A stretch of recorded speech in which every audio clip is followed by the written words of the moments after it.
Meet Fatemeh. Fatemeh lives in Chad, near the border with Sudan. She lives in a UNHCR-sponsored refugee camp. This is her with her daughter. It's about 35 kilometers from the border with Sudan, where she left in 2004 due to war.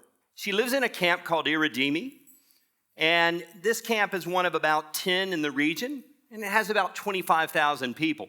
Fatemeh is the chair of the Women's Council in this camp. I met her in 2012 when I was working with the UNHCR to look at solar options for refugee camps. I asked her, what is the biggest challenge facing women and girls in the camp? And she said to me, firewood. Firewood? Yeah, firewood. Okay. She said, the women and girls go out to collect the firewood because they have to cook the meals. And at first it was okay. They would go outside of the camp and collect some wood, but the wood became more scarce. So they would have to walk further and further afield. They would walk 10 kilometers and then eventually 15 and 20. And now they're walking up to 35, 40 kilometers back into Sudan to collect firewood. And the problem is they have no protection. And she said, and then we have the troubles. I said, troubles? She then turned to her interpreter and said something in Arabic, and the interpreter said, Steve, troubles mean rape. And then she said something else to the interpreter, and the interpreter said, Steve, Fatemeh has had troubles. What? It's 2014? And women and girls are forced to go and collect firewood to cook their meals in a UNHCR-sponsored refugee camp and are repeatedly being raped? Can we do better? Can we do better? I think so. I think so. My name is Steve Huff, and I do work with a foundation called the Light Foundation. And one of the things that we focus on is energy poverty. So what is energy poverty? It quite simply is the lack of access to clean, renewable energy. Energy poverty primarily affects healthcare, education, and economic development. And women and girls are affected most of all. Now, there are groups out there, even some great Silicon Valley companies that are working on cook stove solutions, great innovative technologies, and I love innovation. I'm an innovation junkie. I love it. But innovation without lack of understanding of what the core issues are and the problems is useless. So what are the other core issues that Fatemeh faces when she cooks her meals? It's not just that she has to go and collect firewood and put herself in danger. It's the actual fuels that she's using are killing her. Because what happens in the developing world is we're cooking with wood or charcoal or worst of all, kerosene. And we're cooking in confined spaces. And so we're creating this toxic environment. It's like a soup where we're breathing in these fumes. Here's Fatemeh's kitchen. You can see the ceiling and all the soot on her ceiling of her kitchen. So what happens is women are breathing in these fumes. The World Health Organization said that women who cook with kerosene have the same lung capacity as a 2-pack-a-day cigarette smoker.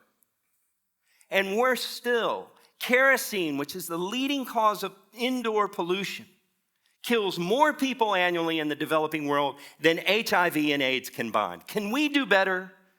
Yes, we can. Think about healthcare for a moment. Think about 400,000 medical clinics in Africa who don't have access to light or power. Here's my celebrity photo op. This is with celebrity chef Matt Galinsky. Matt and I were in Malawi about 8 weeks ago, and we were installing solar in schools and medical clinics. One of the other things that we did in the medical clinics is we were able to provide some lighting to some midwives. And this midwife, although she doesn't really look it, she was excited. And she was excited because she was going to have a solar light to deliver babies by. She delivers 1 to 2 babies a night. And she said, I don't have to use candles anymore. Can we do better? Yes. What about education? Think about your own school. What if it didn't have light or electricity? What if you couldn't do homework at night or your children couldn't do homework in their home? This is James. James is an orphan living in Malawi. His parents died of HIV/AIDS. And this is the first time, this photo represents the first time he has ever done homework at night, and he's 16 years old. Can we do better? I think so. Lighting in schools is not difficult, and education provides a tremendous opportunity, particularly for women and girls. Bring out your dead. Bring out your dead. How many of you remember that movie, The Search for the Holy Grail, Monty Python? Great movie, and I love this scene. It's a macabre scene. It's the Black Death, the plague, and there's a guy pushing a cart through the middle of the village and shouting, "Bring out your dead!" And people are coming and throwing bodies on the cart. It's really gross. And this one guy gets up and he says, "I'm not dead yet." And someone says, "He will be soon." And he says, I'm not dead yet. I'm feeling much better, actually. I think I'll take a walk." And he walks away. "I'm not dead yet." Say it. It's like a little holy mantra. It's like a little prayer you can say every time you get up in the morning.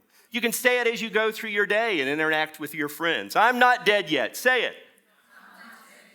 Now say it to the injustices of the world, to women and children who are abused and neglected, to broken relationships. Say it.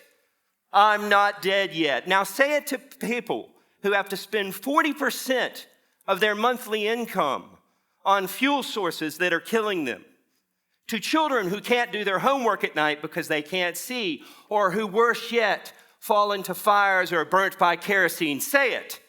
"I'm not dead yet." Now say it to women who have to cook and their only fuel source is giving them lung cancer and killing them, or they think to themselves, "Oh my God, am I going to get raped again when I go get firewood?" Say it. "I'm not dead yet." And because you're not dead, life is not through with you. Because you're not dead yet, hope is still possible for you in the world. Light is still possible for you in the world. It's a wild, wacky world out there, folks. I have been to some dark places, literally and figuratively, and I know that some of you have been in the darkness as well. But of all the power of the darkness in this world, light is more powerful, and it will win every time. If you believe, like I do, because we're here, that you're not dead yet, and if you believe that the answer to the question of can we do better is yes. Thank you, and be well.